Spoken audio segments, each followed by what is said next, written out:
Ay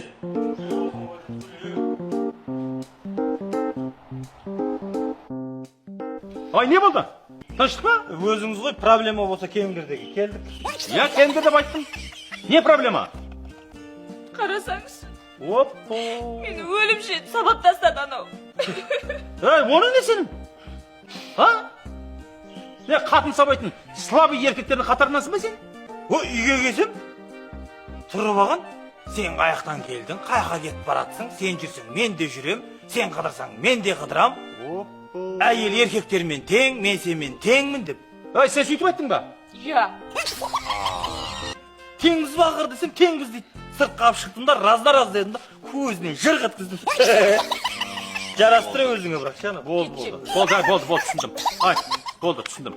Енді сен ер азаматсың ғой, шамал сабырлы, бара бер. Өзім келінмен сөйлесейін. Бара берейін ба? Бара бер, сенікі дұрыс. Дұрыс дегенсің. Міне қазақтың жігіттері. Жүріп алма, ертерек қайтайын. Ой, қайтады ғой, қалмайды бар. Ап қалмайды. Ay келін, оның не? Нең бар өйтіп айтып? Ay шариғатымызда айтып тұр ғой, ер адам әйел адамнан бір саты жоғары тұрады деп. Әйел еркекпен ерексе жеңіледі. Еркелесе жеңеді. Еркелеп, алдап, сулап, тілін таппайсың ба енді? Ой, баған емес, кет бар байыңа еркеле. Шынды ма? Бар. Шынды ма?